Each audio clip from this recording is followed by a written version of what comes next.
দাম্পত্য জীবনে অনেকেই অসুখী, রাস্তায় রাস্তায় মোড়ে মোড়ে বিভিন্ন জায়গায় একেবারে বিজ্ঞাপন লাগানো।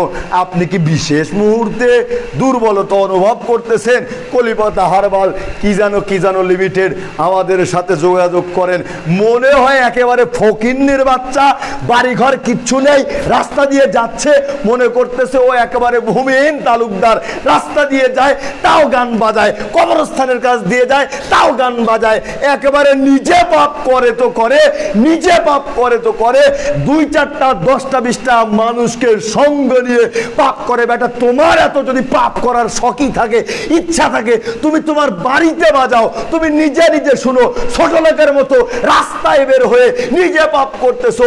যে ব্যক্তি নেশাদ্রব্য পান করবে ওই ব্যক্তি যে কোনো ধরনের পাপ সংগঠিত করতে পারে।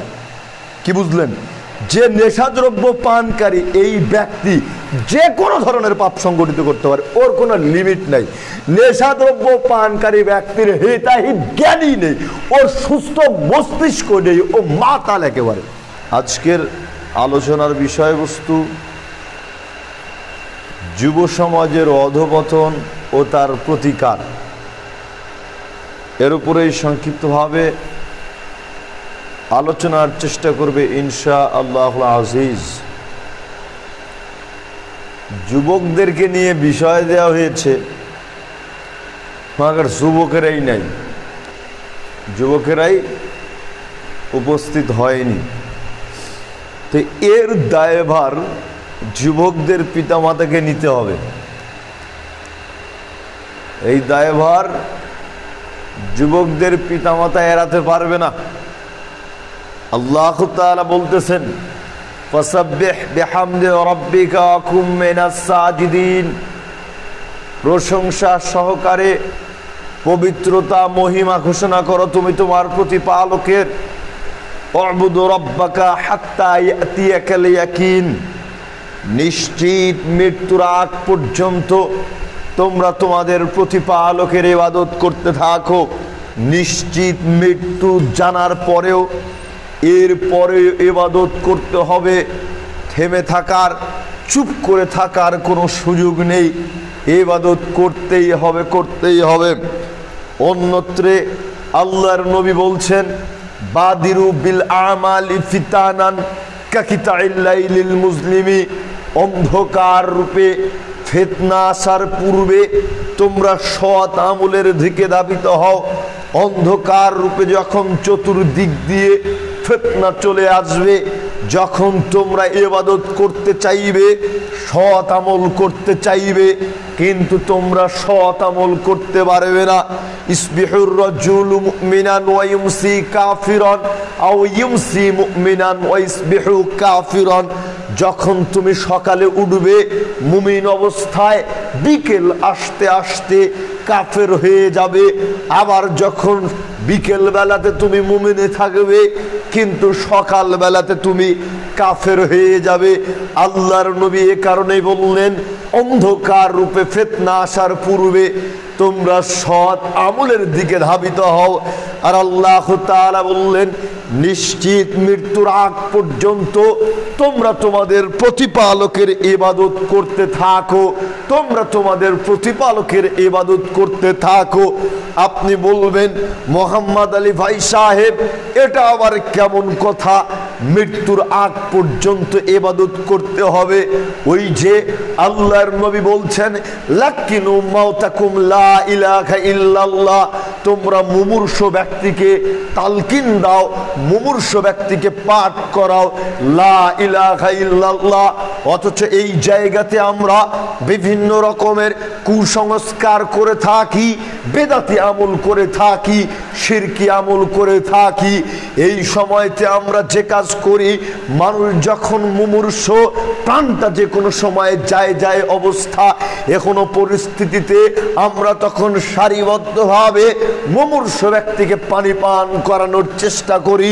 এই বড় ছেলে 1 চামচ পানি দাও, ছোট ছেলে 1 চামচ পানি দাও, বড় বৌমা 1 চামচ মুখে পানি দাও, মেজ বৌমা 1 চামচ মুখে পানি দাও। মেয়েগুলো কোথায়? মেয়ের জামাইগুলো কোথায়? প্রতিবেশীগুলো কোথায়? 1 চামচ করে পানি দিয়ে একেবারে মুমূর্ষ ব্যক্তির পরিস্থিতি নাজেহাল করে ফেলি। আরো এই সময়তে আমরা কি করি? মুমূর্ষ ব্যক্তিকে চতুর্দিক দিয়ে ঘিরে ধরে কোরআন তেলাওয়াত করা শুরু করে দেই। সূরা ইয়াসিন পাঠ করি, 100 বার, 200 বার, 500 বার দরুদে ইব্রাহিম পাঠ করি, অথবা সূরা ইখলাস পড়ি। আপনি বিশ্বাস করেন কিয়ামত আগ পর্যন্ত একটাও উপকার দেখাতে পারবেন না। মুমূর্ষ ব্যক্তির নিকটে কোরআন তেলাওয়াত করলে মুমূর্ষ ব্যক্তির 5 পয়সা উপকার হবে এরকম কোন দলিল দিতে পারবেন না। তবে লা ইলাহা ইল্লাল্লাহ বললে অনেক উপকার রয়েছে, অনেক উপকার রয়েছে। যেমনটা আল্লাহর নবী বলছেন, মুমূর্ষ ব্যক্তিকে পাঠ করাও লা ইলাহা ইল্লাল্লাহ। কারণটা কি? মান কানা আখিরু কালামিহি লা ইলাহা ইল্লাল্লাহ, যার শেষ বাক্য হবে লা ইলাহা ইল্লাল্লাহ, দাখালাল জান্নাহ, ওই ব্যক্তি জান্নাতে প্রবেশ করবে। জোরে সরে বলুন সুবহানাল্লাহ। কি বুঝলেন?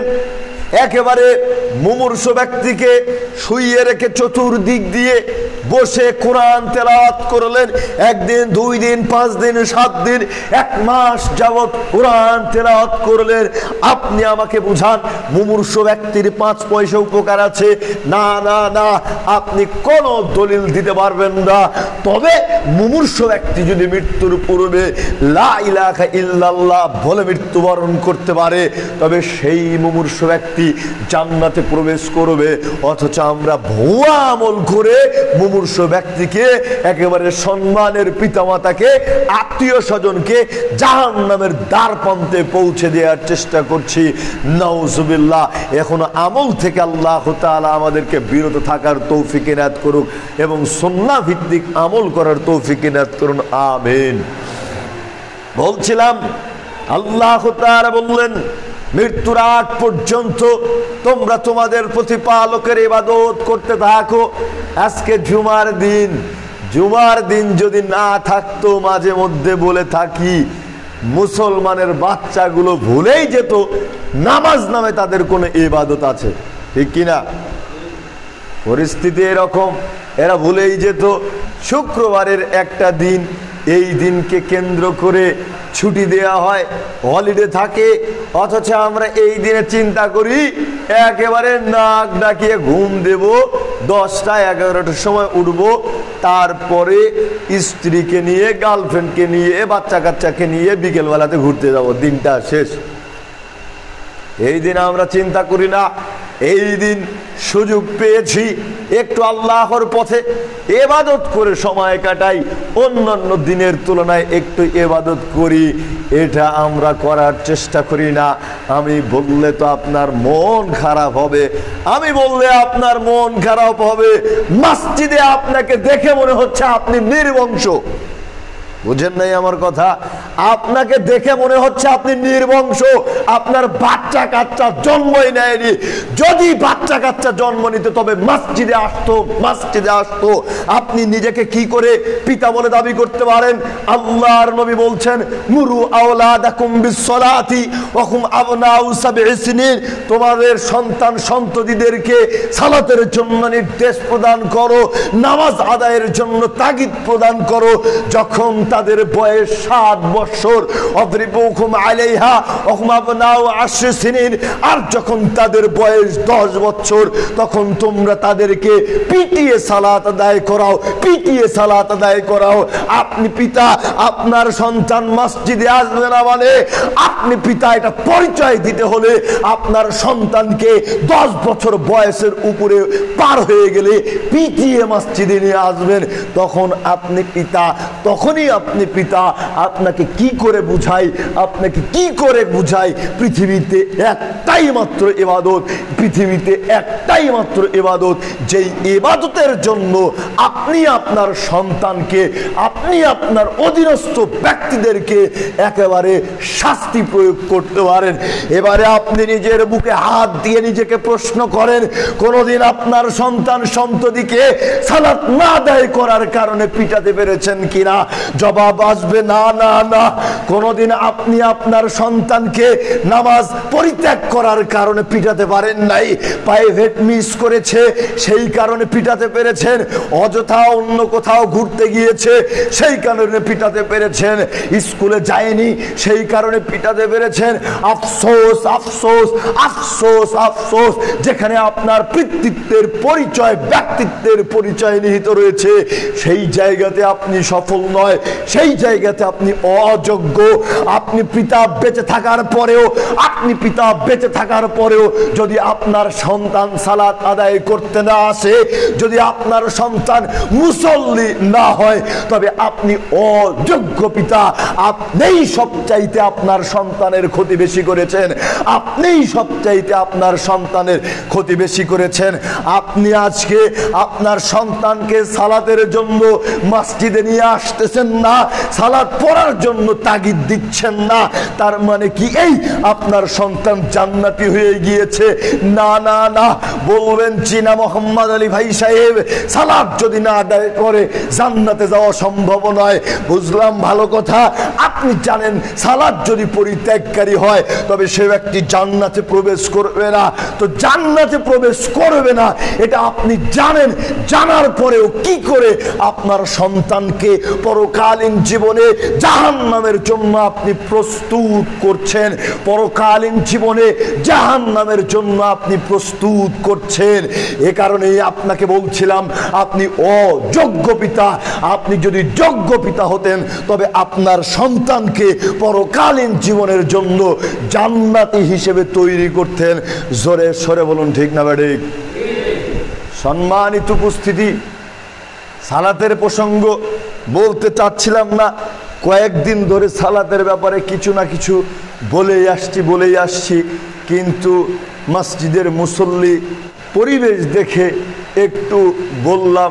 বোঝা যাচ্ছে সালাত আদায়কারীর সংখ্যা খুবই কম, খুবই কম। দেখেন, সংক্ষিপ্তভাবে বলছি, পৃথিবীতে সালাত ব্যতি রেখে ইসলাম ধর্মের যত কাজ রয়েছে আপনি সব কাজই করেন, শুধু নামাজ পড়েন না, সালাত আদায় করেন না, আপনার কোনো আমলই কাজে আসবে না। আপনি বিশ্বাস করেন, আপনি সালাত ব্যতি রেখে অন্যান্য ধর্মীয় যত কাজই করেন না কেন, কোনো কাজে আসবে না, কোনো কাজে আসবে না। সুনান তিরমিজির মধ্যে এসেছে, আল্লাহর নবী বলেছেন, আউয়ালু মা ইউহাসাবু বিহিল আবদু ইয়াউমাল কিয়ামাতি মিন আমালিহি সালাতুহু। বিচারের কাঠ গড়ায় বান্দার আমল সম্পর্কে সর্বপ্রথম যে বিষয়ে জিজ্ঞাসিত করা হবে সেটা হচ্ছে সালাত। ফাইন সালুহাত ফাকাদ আফলাহা ওয়া আনজাহা। যে ব্যক্তি সালাতের হিসাব দিতে পারবে ওই ব্যক্তি সফলতা অর্জন করবে। ওয়াইন ফাসাদাত ফাকাদ খাবা খাসিরা। আর যে ব্যক্তি সালাতের হিসাব দিতে পারবে না ওই ব্যক্তি ক্ষতিগ্রস্ত হবে, ওই ব্যক্তি ক্ষতিগ্রস্ত হবে। সালাত যদি কবুল না হয় অন্যান্য কোনো ইবাদতই কবুল হবে না। খুবই কঠিন কথা, খুবই গুরুত্বপূর্ণ কথা। আল্লাহ তাআলা বলতেছেন, ইন্নী ফারাস্তু আলা উম্মাতিকা খামসা সালাওয়াতিন। হাদিসে কুদসি, মুহাম্মদ সাল্লাল্লাহু আলাইহি ওয়াসাল্লাম, আমি আপনার উম্মতের উপরে 5 ওয়াক্ত সালাতকে ফরজ করেছি। ওয়া আহিদতু ইনদি আহাদান। আর এই 5 ওয়াক্ত সালাতের ব্যাপারে প্রতিশ্রুতি দিচ্ছি এই যে, আন্নাহু মান জাআ ইউহাফিজ আলাইহিন্না লিওয়াক্তিহিন্না। যেই ব্যক্তি এই 5 ওয়াক্ত সালাতের হেফাজত করবে, ওয়াক্ত মতো আদায় করবে, উত্তম সময়ে আদায় করবে, আদখালতুহুল জান্নাহ, আমি আল্লাহ তাআলা ওয়াদা করতেছি তাদেরকে আমি জান্নাতে প্রবেশ করাবো। জোরে সরে বলুন সুবহানাল্লাহ। ওয়া মান লাম ইউহাফিজ আলাইহিন্না ফালা আহদা লাহু ইনদি। এরপরে আল্লাহ তাআলা বলতেছেন, যে ব্যক্তি সালাত আদায় করলো না, যে ব্যক্তি 5 ওয়াক্ত সালাতের হেফাজত করলো না, তার ব্যাপারে আমার কোনো প্রতিশ্রুতি নেই, আমার কোনো ওয়াদা নেই, আমার কোনো অঙ্গীকার নেই। সে চায় হয়ে হোক গা ক্ষতিগ্রস্ত হোক, ডাস্টবিনে পড়ুক আর জাহান্নামে নিক্ষিপ্ত হোক, তাতে যায় আসে না। আল্লাহ তাআলা বলতেছেন সালাত পরিত্যাগকারীর ব্যাপারে আমার কোনো প্রতিশ্রুতি নেই। সুতরাং বোঝা যাচ্ছে যে ব্যক্তি সালাত আদায় করে এ ব্যক্তি আল্লাহর জিম্মায় থাকে, আর যে ব্যক্তি সালাত পরিত্যাগ করে ওই ব্যক্তি আল্লাহর জিম্মার বাহিরে চলে যায়, আল্লাহর জিম্মায় থাকতে পারে না। অন্য বিবরণীর দিকে লক্ষ্য করলে দেখা যায় মান সাররাহু আন ইয়ালকাল্লাহু গাদান মুসলিমান, যে ব্যক্তি বিচারের কাঠগড়ায় মুসলমান হিসেবে আল্লাহর সাথে সাক্ষাৎ করে আনন্দিত হতে চায়। কি বুঝলেন? এখানে কথা হচ্ছে মুসলমান হিসেবে যে ব্যক্তি আল্লাহর সাথে সাক্ষাৎ করতে চায়, ফালিহাফিজ আলা হাউলাই সালাতিল খামসি, সে যেন 5 ওয়াক্ত সালাত আদায় করে, 5 ওয়াক্ত সালাতের হেফাজত করে। কিয়ামতের দিন আমাকে আপনাকে মুসলমান হিসেবে পরিচয় দিতে হলে সালাত আদায় করতেই হবে। সালাত যদি পৃথিবীতে পরিত্যাগ করে জীবন যাপন করি, তবে কিয়ামতের দিন আর যাই হোক মুসলমান হিসেবে আমি আপনি উঠতে পারবো না। অন্য বিবরণীর দিকে লক্ষ্য করলে দেখা যায় আল্লাহর নবী বলছেন বাইনার রজুলি ও বাইনা শিরকি ওয়াল কুফরি তারকুস সালাত, বান্দা এবং শিরক কুফরের মাঝে পার্থক্যই হচ্ছে সালাত। বান্দা এবং শিরক কুফরের মাঝে পার্থক্যই হচ্ছে সালাত। আল আহদুল্লাযী বাইনানা ওয়া বাইনাকুমুস সালাত, মুসলমানদের এবং কাফেরদের মাঝে পার্থক্যই হচ্ছে সালাত। বুঝেন, কিন্তু আল্লাহর নবী বলতেছেন আমাদের আর অমুসলিমদের মধ্যে প্রতিশ্রুতি হচ্ছে সালাত। ফামান তারকাহা ফাকাদ কাফারা, যে ব্যক্তি নামাজ পড়ে এই ব্যক্তি হচ্ছে মুসলমান, আর যে ব্যক্তি নামাজ পরিত্যাগ করে, সালাত পরিত্যাগ করে, সে ব্যক্তি কুফরি করে, সে ব্যক্তি কাফের হয়ে যায়। এই হাদিসকে আপনি লুকাবেন কি দিয়ে? আপনি তো নিজেকে মুসলমান বলে দাবি করতেছেন ভিত্তিক সূত্রে, আপনি সালাত আদায় করেন না, আপনি নামাজ পড়েন না, অথচ আল্লাহর নবী বলছেন যে ব্যক্তি নামাজ পড়ে এই ব্যক্তি হচ্ছে মুসলমান, আর যে ব্যক্তি নামাজ পড়ে না এই ব্যক্তি হচ্ছে কাফের, এই ব্যক্তি হচ্ছে কাফের। যদিও এক শ্রেণীর ভণ্ড শয়তানেরা বলতেছে নামাজ পড়ে কি হবে যদি ঈমান ঠিক না থাকে, নামাজ পড়ে কি করব, ঈমানই তো ঠিক নাই। তারা বুঝাতে চাচ্ছে ঈমান যদি ঠিক থাকে, অন্তর যদি ঠিক থাকে, তবে নামাজেরও দরকার নাই, সিয়ামেরও দরকার নাই, দান সাদকারও দরকার নাই, হজ পালনেরও দরকার নাই। জোরে সরে বলুন নাউজুবিল্লাহ। অথচ বিবরণীর দিকে লক্ষ্য করলে দেখা যায় লা ঈমান লিমান লা সালাত লাহু, ওই ব্যক্তির মধ্যে ঈমানই নেই যে ব্যক্তি সালাত পরিত্যাগ করে। কি বুঝলেন? যার আমলনামায় সালাত নাই ওই ব্যক্তির অন্তরে আমলনামায় বিন্দু মাত্র ঈমানের সিটা ফোটাও নাই, ঈমানের সিটা ফোটাও নাই। অন্য বিবরণের দিকে লক্ষ্য করলে দেখা যায় মান ফাতাতুহুস সালাতু ফাকান্নামা ফুতিরা আহলুহু ওয়া মালুহু, যেই ব্যক্তি সালাতকে পরিত্যাগ করলো, নামাজকে পরিত্যাগ করলো, ওই ব্যক্তির ধন সম্পদ, সন্তান সন্ততি, স্ত্রী বিবি বাল বাচ্চা যা কিছু রয়েছে সব কিছু লুণ্ঠন হয়ে গিয়েছে, লুণ্ঠন হবে। ব্যাপারটা এমন নয় সবকিছু চুরি হয়ে গিয়েছে যেই ব্যক্তি সালাত পরিত্যাগ করেছে। আপনাকে কি করে বুঝাই সালাত পরিত্যাগ করে নিজেকে কোশ্চিন কালেও মুসলমান বলে দাবি করা সম্ভব নয়। আব্দুল্লাহ ইবনে শাকিক আল উকাইলি থেকে বর্ণিত, কানা আসহাবু মুহাম্মাদিন সাল্লাল্লাহু আলাইহি ওয়াসাল্লাম, আল্লাহর নবীর সাহাবীগণ লা ইয়ারাউনা শাইআন মিনাল আমালি তারকুহু কুফরুন গায়রাস সালাত, সালাত পরিত্যাগ করা ব্যতীত অন্য কোন আমল ছেড়ে দেয়াকে কুফরি বলে মনে করতেন না। কি বুঝলেন? যখন কেউ সালাত পরিত্যাগ করত আল্লাহর নবীর সাহাবীগণ তখন মনে করতেন ওই ব্যক্তি সালাত পরিত্যাগ করেছে, সুতরাং সে ব্যক্তি কুফরি করেছে, সুতরাং সে ব্যক্তি কাফের হয়ে গিয়েছে। 1 ওয়াক্ত সালাত পরিত্যাগকারী ব্যক্তিও কাফের, 10 ওয়াক্ত সালাত পরিত্যাগকারী ব্যক্তিও কাফের। সালাত আদায় করতেই হবে। আপনি বলবেন মোহাম্মদ আলী ভাই সাহেব খুব কঠিন কথা বললেন। আপনি লক্ষ্য করেন ফাইন তাবু ওয়া আকামুস সালাতা ওয়া আতাউজ যাকাতা ফাইখওয়ানুকুম ফিদ্দিন, তারা যদি ফিরে আসে তওবা করে এক ওয়াক্ত সালাত পরিত্যাগ করলেও যখন ভুল বুঝতে পারবেন তখন তওবা করতে হবে, তওবা করতে হবে, সালাত আদায় করতে হবে। যাকাত যদি থেকে থাকে যাকাত প্রদান করতে হবে, তওবা করে নামাজ পড়তে হবে। যাকাত যদি ফরজ হয় যাকাত দিবে, তখনই তারা মুসলমান হিসেবে গণ্য হবে। তার পূর্ব পর্যন্ত মুসলমান হিসেবে কোশ্চিন কালেও গণ্য হতে পারবে না। আপনি আমার এই সবগুলি কথাকে নাকচ করে দিতে পারেন, কারণ আপনার পক্ষে মাথা মোটা হুজুর আছে। হুজুর বলতেছে সালাত পরিত্যাগ করলে বিরাট পাপী, কিন্তু কুফরি হয় না, কাফের হয় না।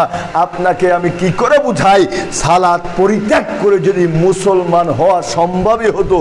বুঝেন নাই? যারা বলতেছেন যে মোহাম্মদ আলী ভাই সাহেব আপনার কথাকে আমরা মানলাম না, আমরা সালাত পড়ি না, মাগার ঈদের নামাজ পড়ি, তারপরে রমজানের তারাবি আদায় করি, শবে বরাতের নামাজ পড়ি, শবে মেরাজের দিন মিলাদ কিয়াম করি, ইত্যাদি ইত্যাদি অজুহাত দেখাবেন যে আমরা বাকি কাজগুলো যদিও যেগুলো উল্লেখ করেছি ভুয়া আমল অধিকাংশই, এই গুলো করি, ভালো ভালো কাজগুলো করি, আমরা মুসলমান থেকে বের হয়ে গিয়েছি, আমরা কাফের হয়ে গিয়েছি। যুক্তি দিবেন। তা আপনার যুক্তির ব্যাপারে আমি একটা কথা বলে থাকি, সেটা কি? যে ব্যক্তি সালাত পরিত্যাগকারী, নামাজ পরিত্যাগকারী, সে যদি মুসলমান হয় মসজিদের কি প্রয়োজন? সালাত পরিত্যাগ করে যদি মুসলমান হওয়াই যায়, মসজিদের কি প্রয়োজন? ইমাম সাহেবের কি প্রয়োজন? মুয়াজ্জিনের কি প্রয়োজন? এমনিতেই যদি মুসলমান হওয়া যায়। এরা তো জোর গলায় বলতেছেন না সালাত পরিত্যাগ করলে কাফের হয় না। যদি কাফের না হয় মসজিদের কি প্রয়োজন? এমনিতেই মুসলমান, পিতৃক সূত্রে মুসলমানের ঘরে জন্মগ্রহণ করেছি, তাই আমরা মুসলমান। যদি তাই হতো, তারপরে আবার কি বলেছে? উমরি কাজা, যে ব্যক্তি সারা জীবন সালাত আদায় করেনি, ইমাম সাহেব জানাজা করার সময় তার সৈলপলকে বলতেছে তোমার পিতা তো কোনোদিন নামাজ কালাম পড়েনি, 20,000 টাকা দাও, তোমার বাপের পক্ষ থেকে উমরি কাজা সালাত আদায় করে দেওয়া হবে, 200 রাকাত 300 রাকাত, তবে তোমার সমস্ত অপরাধ মাফ হয়ে যাবে, তোমার বাপের পাপ মোচন হয়ে যাবে। ওরে টাটকা শয়তান, যদি এটা জায়েজই হয় তবে ওই ইমামকে আগে সঙ্গে সঙ্গে ধরবেন। বেটা ইমাম সাহেব, তুমি আগে 20,000 টাকা বের করো, ফেলো, আজ থেকে নামাজ পরিত্যাগ করো, কোনো তোমার নামাজ পড়ার দরকার নাই, তোমার মরার পরে আমি তোমার পক্ষ থেকে 200 রাকাত 300 রাকাত উমরি কাজা সালাত আদায় করে দিব। তখন দেখবেন বলবে ইমাম সাহেব না না না চাচা, আপন পান বাঁচা, আমাকে জাহান্নাম থেকে বাঁচতে হবে, আমি আমার ইবাদত করব, আমি আমার সালাত আদায় করব। এগুলো ভণ্ডামি করা ছাড়া আর কিছুই নয়, ভণ্ডামি করা ছাড়া আর কিছুই নয়। যেই ব্যক্তির সারাটা জীবনে সালাতের প্রয়োজন হয়নি, এই ব্যক্তি মরলে তার কেন সালাতের প্রয়োজন হবে? বুঝেন নাই? যার বেঁচে থাকতে নামাজের প্রয়োজন হয়নি, এই ব্যক্তি মরার পরে নামাজ দিয়ে কি করবে? ওর জানাজা নাই, ওকে একেবারে জানাজাবিহীন দাফন করতে হবে। জানাজা করলে ও যে মার্কা, বেনামাজি দিয়েই জানাজা করাতে হবে। সম্মানিত উপস্থিতি, বলবেন মোহাম্মদ আলী ছোট মানুষ, অনেক কথা বললেন রে ভাই। বিদ্বানদের কথা যদি দেখতে যান, সালাত পরিত্যাগকারীর চাইতে আসমানের নিচে জমিনের উপরে এত খারাপ মানুষ আর নাই। এদের জানাজা চলবে না, এদের দাফন কাফন চলবে না, মুসলমানদের কবরস্থানে পর্যন্ত এদেরকে কবর দেওয়া চলবে না। সালাতের ব্যাপারে সংক্ষিপ্ত কথা এতটুকুই বললাম। আল্লাহ সুবহানাহু ওয়া তাআলা আমাদেরকে 5 ওয়াক্ত সালাত আদায়কারী হিসেবে কবুল করে নিক, আল্লাহুম্মা আমিন। এখন যুবকরা কিছুটা এসেছে। যুবকদের অধঃপতনের মূল কারণে আছে শিক্ষা। মূল কারণে শিক্ষা আছে। যেই শিক্ষা অর্জন করলে আমরা জাতির মেরুদণ্ড হব, এই শিক্ষা আমরা অর্জন করতে পারি নাই। আল্লাহ তাআলা নবী মুহাম্মদ সাল্লাল্লাহু আলাইহি ওয়াসাল্লামকে বলতেছেন ফা'লাম আন্নাহু লা ইলাহা ইল্লাল্লাহ। মুহাম্মদ সাল্লাল্লাহু আলাইহি ওয়াসাল্লাম আপনি জ্ঞান অর্জন করুন, আপনি ইলম অর্জন করুন। আল্লাহ ব্যতীত কোনো সত্যিকারের মাবুদ নেই। আজকে যুবকদেরকে জিজ্ঞেস করেন, আল্লাহর পরিচয় সম্পর্কে জানতে চান, যতগুলো কথা বলবে প্রায় কথাগুলোই শিরকি কথা। আল্লাহর পরিচয় সম্পর্কে আজকের যুবকেরা জানে না। আজকের যুবকেরা জানে না আল্লাহ সুবহানাহু ওয়া তাআলা সৃষ্টিকর্তা, পালনকর্তা। আমরা তার নিকটে ফিরে যাব, জবাব দিয়ে আমাদেরকে করতে হবে।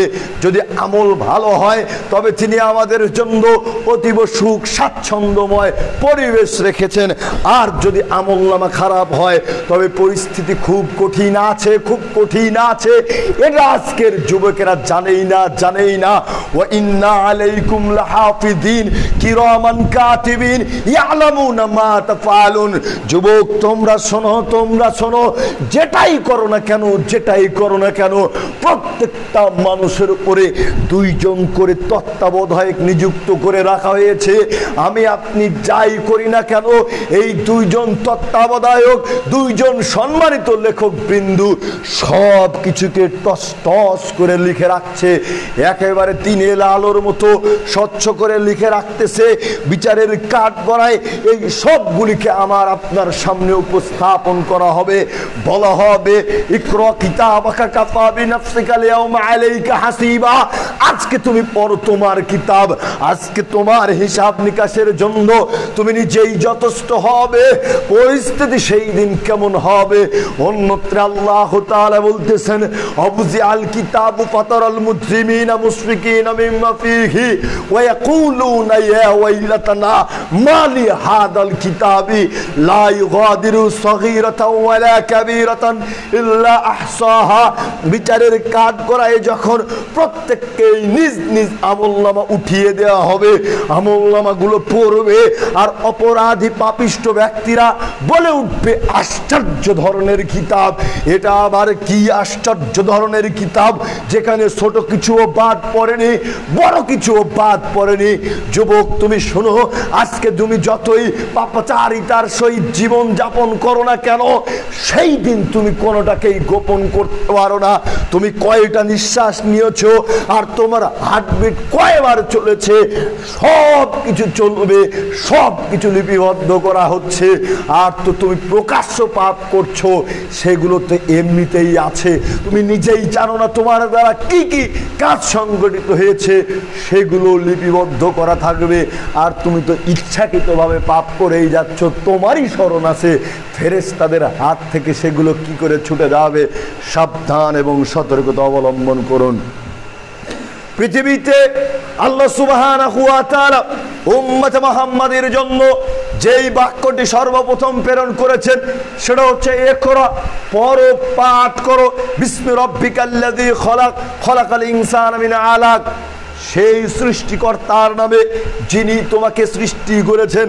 সর্বপ্রথম আল্লাহ তাআলা যেই আয়াতটি, যেই বাক্যটি প্রেরণ করলেন সেটা পড়তে বললেন, আর পড়তে বললেন তার সম্পর্কে যিনি আমাকে আপনাকে সৃষ্টি করেছেন। আমি আপনি যদি আল্লাহর পরিচয় সম্পর্কে জানতে পারি, আমি আপনি যদি আল্লাহর ক্ষমতা সম্পর্কে জানি, তবে পাপ করতে লাগলে, অন্যায় করতে লাগলে অন্তরটা কেঁপে উঠবে, তখনই আমরা অন্যায় থেকে বিরত থাকতে পারবো ইনশাআল্লাহ। এ কারণেই আমাদেরকে শিক্ষা দিতে হবে, এমন শিক্ষা যেই শিক্ষা দিলে সন্তানেরা পিতামাতাকে মূল্যায়ন করবে, যেই শিক্ষা দিলে সন্তানরা জাতির মেরুদণ্ড হিসেবে পরিণত হবে, যেই শিক্ষা দিলে সন্তানেরা পরকালীন জীবনে সফলতা অর্জন করতে পারবে, জান্নাতে প্রবেশ করতে পারবে, এমন শিক্ষা প্রদান করতে হবে। আর এই শিক্ষা একমাত্র আল্লাহ প্রদত্ত শিক্ষার মধ্যে রয়েছে, একমাত্র কোরআন এবং সহিহ হাদিসের মধ্যেই রয়েছে। সুতরাং এমন শিক্ষা আপনি অর্জন করার চেষ্টা করুন। আল্লাহ সুবহানাহু ওয়া তাআলা আমাদেরকে সেই তৌফিক এনায়েত করুক, আল্লাহুম্মা আমিন। যুব সমাজের অধঃপতনের আরেকটা মূল কারণ হচ্ছে নেশাদ্রব্য একেবারে যুব সমাজ ধ্বংসের পথে। সরকার কতই না চেষ্টা করতেছে মাদক দ্রব্য নিয়ন্ত্রণ করার জন্য, কিন্তু যারা নেশাদ্রব্য পানকারী রয়েছে এরা যদি সতর্ক না হয় কেমন করে প্রশাসনিকভাবে নেশাদ্রব্য থেকে বিরত রাখা সম্ভব? কোশ্চিনকালেও নয়, কোশ্চিনকালেও সম্ভব নয়। নেশাদ্রব্য কত জঘন্য! হায় হায় হায়! একটা গুরুত্বপূর্ণ হাদিস সংক্ষেপে উল্লেখ করছি। আল্লাহর নবী বলছেন, তোমরা নেশাদ্রব্য থেকে বেঁচে থাকো, কেননা নেশাদ্রব্যই হচ্ছে সমস্ত পাপের মূল।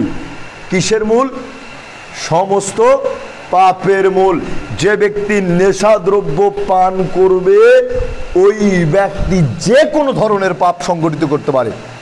কি বুঝলেন? যে নেশাদ্রব্য পানকারী এই ব্যক্তি যে কোনো ধরনের পাপ সংগঠিত করতে পারে, ওর কোনো লিমিট নাই। নেশাদ্রব্য পানকারী ব্যক্তির হিতাহিত জ্ঞানই নেই, ওর সুস্থ মস্তিষ্ক নেই, ও মাতাল একেবারে। কলকাতা রমণী একজন আবেদ ব্যক্তিকে ডেকে পাঠালেন তার সাথে কুকর্ম করার জন্য।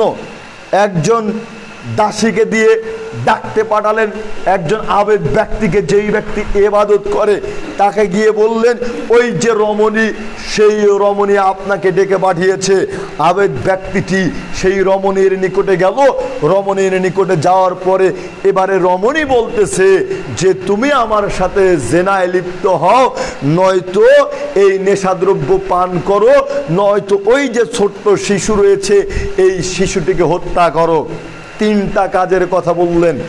কলকাতা রমণী বলতেছে, হে আবেদ ব্যক্তি, তুমি আমার সাথে জেনায় লিপ্ত হও, নয়তো নেশাদ্রব্য পান করো, নয়তো এই বাচ্চাটিকে হত্যা করো। এখন আবেদ ব্যক্তি চিন্তা করলো, হায় হায় হায়, কি করে আমি ব্যভিচারে লিপ্ত হই? আমি কোশ্চিনকালেও ব্যভিচারে লিপ্ত হতে পারি না। আবার চিন্তা করতেছে, কি করে আমি একটা জীবন্ত মানুষকে, শিশুকে হত্যা করতে পারি? বিরাট অপরাধ, বিরাট পাপ। আবেদ ব্যক্তি চিন্তা করলো, এগুলো থেকে বাঁচতে হলে আমি এক ঢোক শরাব পান করে এখান থেকে চলে যাই।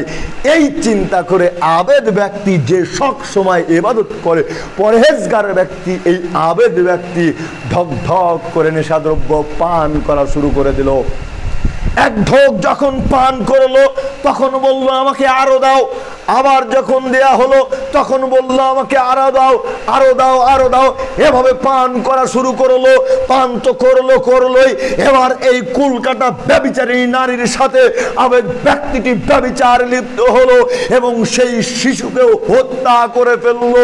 নেশাদ্রব্য পান করার কারণে তিনটা মহামারী পাপের সাথে আবেদ ব্যক্তি, পরেশগার ব্যক্তি লিপ্ত হয়ে গেল, ব্যভিচারেও লিপ্ত হলো এবং বাচ্চাটিকেও হত্যা করে ফেললো। জোরে সরে বলুন নাউজুবিল্লাহ। তাহলে চিন্তা করেন এই নেশাদ্রব্য কত ভয়ঙ্কর।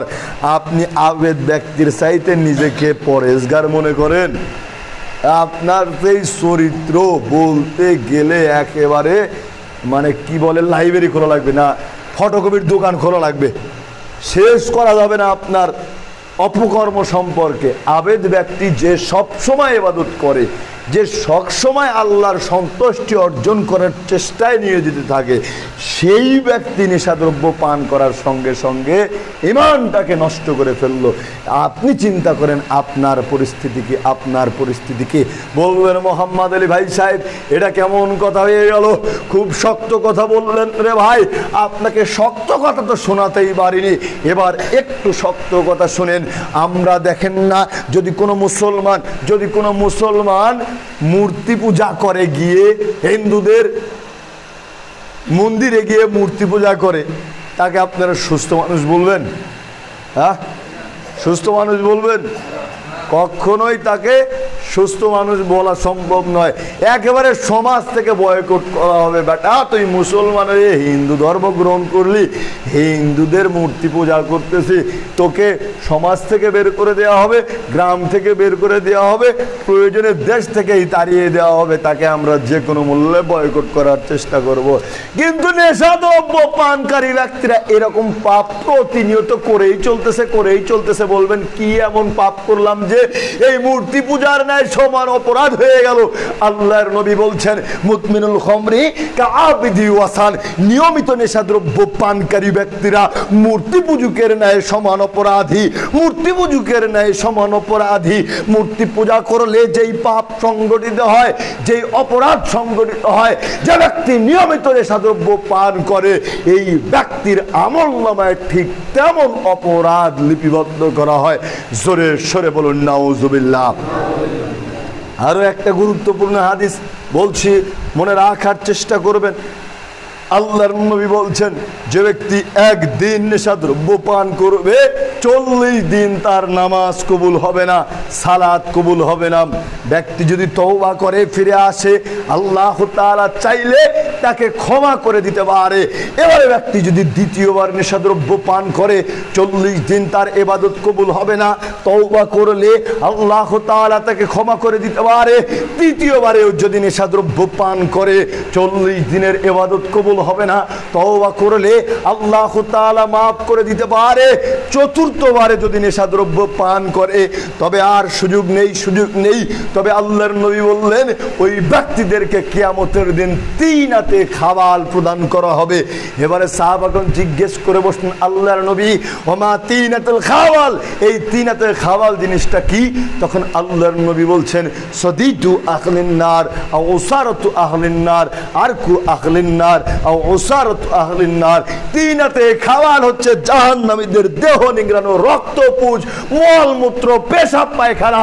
এই 3 হাতে খাবাল পৃথিবীতে যারা নিয়মিত নেশাদ্রব্য পানকারী ব্যক্তি রয়েছে এদেরকে সেই দিন জুস হিসেবে খেতে দেওয়া হবে। খাও বেটা, তোমার যত খাওয়া লাগে খাও। সেই দিন পরিস্থিতি কি হবে? সেই দিন পরিস্থিতি কি হবে? আপনি বলবেন মোহাম্মদ আলী ভাই সাহেব খুব কঠিন কথা বললেন রে ভাই।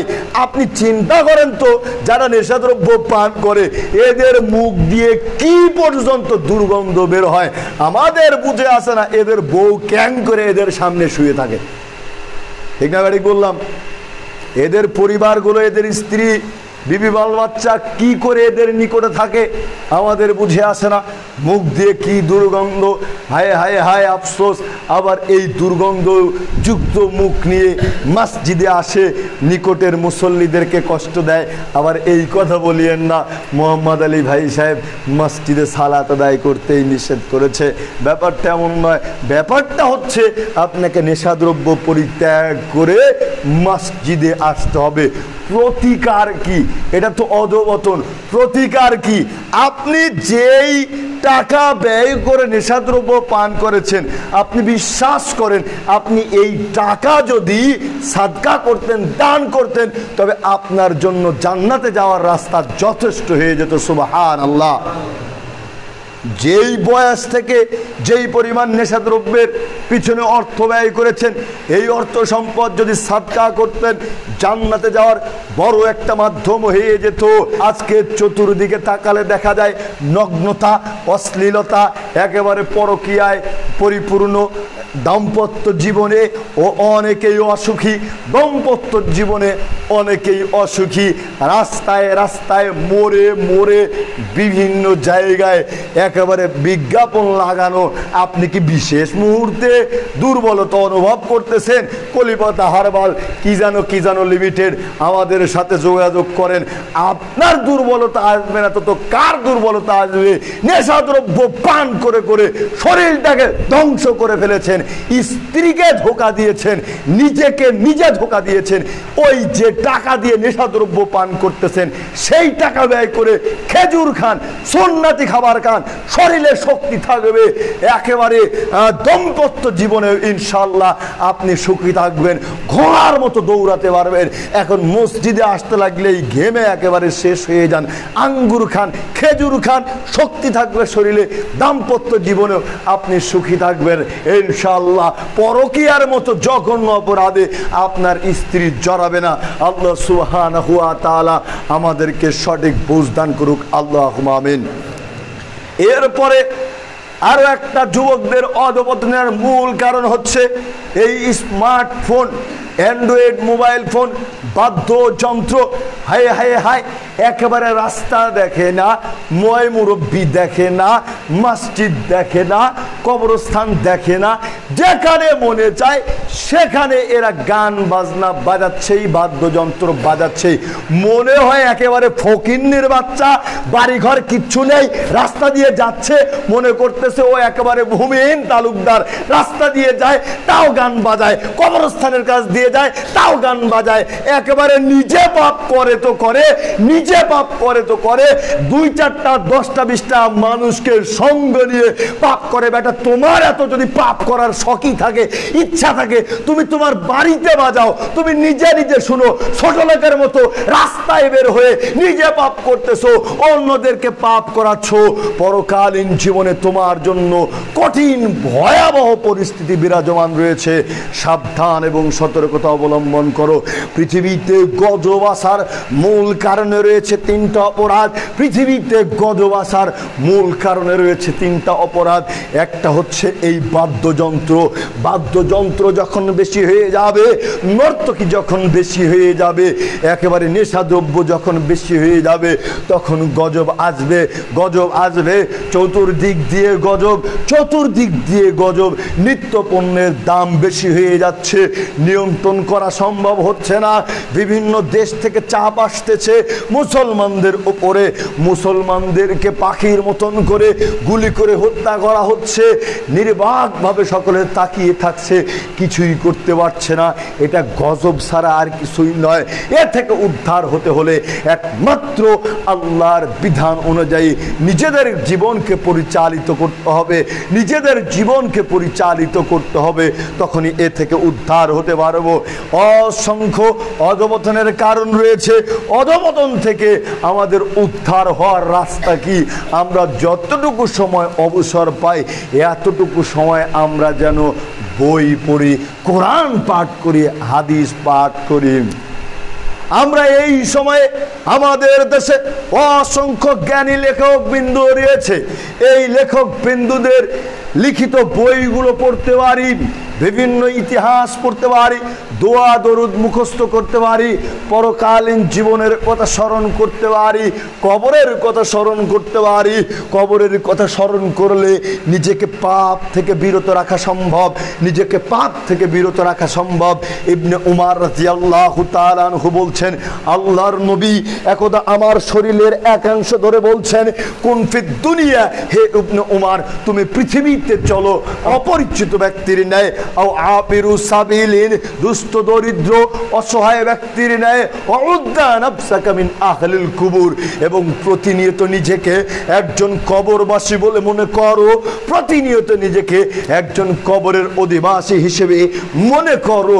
তাই তো ইবনে উমার তখন থেকে বলতেন, ইজা আসবাহতা ফালা তানতাযিরিস সাবাহা, যখন তুমি সকালে অবস্থান করবে তখন আর এই চিন্তা করো না তুমি বিকেল পর্যন্ত জীবিত থাকবে। আর যখন তুমি বিকেলে জীবিত থাকবে, মনে করো না যে সকাল পর্যন্ত তুমি আবার জীবিত থাকবে। এই সময়ের মধ্যে তুমি মরে যেতে পারো, এই সময়ের মধ্যে তোমার ঈমান নষ্ট হয়ে যেতে পারে। সুতরাং যতটুকু সময় পেয়েছো, এতটুকু সময়ের মধ্যেই তুমি ইবাদতের প্রচেষ্টা চালিয়ে যাও, আল্লাহর নৈকট্য লাভের প্রচেষ্টা চালিয়ে যাও। পূর্বের অংশে বলছিলাম আল্লাহর নবী ইবনে উমারকে বলতেছেন, তুমি নিজেকে কবরের পথযাত্রী হিসেবে মনে করো। যখন নিজেকে কবরের পথযাত্রী হিসেবে মনে করব, যখন নিজেকে পথচারী মুসাফির হিসেবে মনে করব, তখন নিজেকে একেবারে ছোট মনে হবে, দুর্বল মনে হবে। আর যখন নিজেকে দুর্বল মনে করব, তখনই আমরা পাপ থেকে বেঁচে থাকতে পারবো। দেখেন, নগদ উদাহরণ দিচ্ছি। এসেছি নাটোর থেকে, রাজশাহী থেকে আপনাদের মাঝে। এখন আপনাদের কেউ যদি আমার উপরে সুটপাট রাগ দেখান, আপনারা যেই কণ্ঠে রাগ দেখাবেন, আমি কি আপনাদের সাথে সেই কণ্ঠে রাগ দেখাতে পারবো? পারবো না, কারণ আমি এখানে মুসাফির। আমি এখানে মুসাফির, আমাকে হিসেব করে চলতে হবে যে না না না, আমি অল্প সময়ের মুসাফির, সম্মান নিয়ে এসেছি, সম্মানের সহিত আমাকে চলে যেতে হবে, কারো সাথে তর্কে জড়ানো চলবে না। ঠিক আমাকে আপনাকেও পৃথিবীর তুলনা এভাবেই করতে হবে। পৃথিবীতে আমরা মুসাফির হিসেবে এসেছি, যখন তখন আমরা চলে যেতে পারে।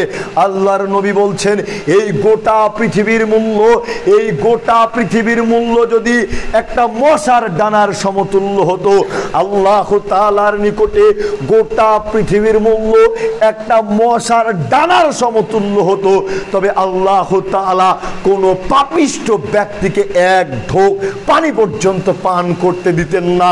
আর আমি আপনি সেই পৃথিবীকে নিয়ে এত ব্যতিব্যস্ত, অথচ আল্লাহ তাআলার নিকটে এই পৃথিবীর মূল্য একটা মশার ডানার সমতুল্য নয়। আমরা কোন পরিস্থিতিতে আছি, আমরা কোন পরিস্থিতিতে আছি। আল্লাহর নবী এই গোটা পৃথিবীর দৃষ্টান্ত দিতে গিয়ে আল্লাহর নবী বলছেন, কোন মানুষ যদি তার আঙ্গুলকে সমুদ্রের পানির মধ্যে চুবায়, বুঝিয়েন কিন্তু কোন মানুষ যদি তার আঙ্গুলকে সমুদ্রের পানির মধ্যে চুবায়, সেই আঙ্গুল উঠানোর পরে আঙ্গুলের মাথায় যতটুকু পানি লেগে থাকবে, এই পানির চাইতেও এই পৃথিবীটা আল্লাহ তাআলার নিকটে নগণ্য। আল্লাহর নবী বাজার দিয়ে অতিক্রম করছিলেন, বাজার দিয়ে অতিক্রম করতেই দেখতে পেলেন একটা মরা কান কাটা ছাগল পড়েছিল। আসাক্কা বিমাইয়িতিন, একটা মরা কান কাটা ছাগল পড়েছিল। আল্লাহর নবী মৃত কান কাটা ছাগলের কানটা ধরে বলতেছেন, সঙ্গী সাথী, তোমরা এই ছাগলটাকে কেউ ক্রয় করবে? যদিও আমাদের দেশে এখন চামড়ার দাম নাই বললেই চলে, ঠিক কিনা? 10 বছর 15 বছর পূর্বে এই চামড়ার দাম অনেক বেশি ছিল। আমরা দেখেছি, আমরা গ্রাম অঞ্চলের মানুষ, যখন কোনো গরু মারা গেছে, ছাগল মারা গিয়েছে, আমরা মাঠের মধ্যে ফেলে দিয়ে আসতাম। তখন কোনো মুচি খবর যদি পেত, একেবারে রাতে হোক দিনে হোক, যখন খবর পেত, সে খুর বেলেট নিয়ে এসে এই চামড়াকে ছুলিয়ে নিয়ে চলে যেত।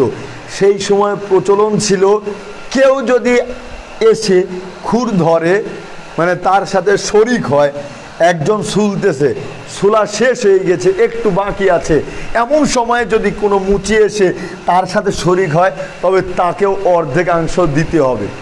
মানে এটা আমাদের ওখানে প্রচলিত ছিল, চামড়ার এত মূল্য ছিল।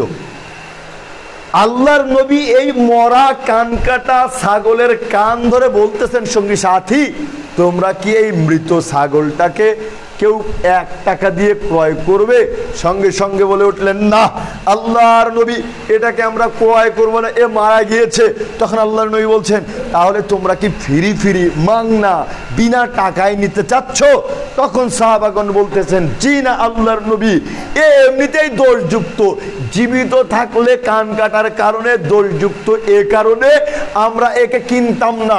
আর এখন তো মারা গিয়েছে, এখন আমরা একে কিনে কি করব? একে কিনা আমাদের কোনো প্রয়োজন নেই।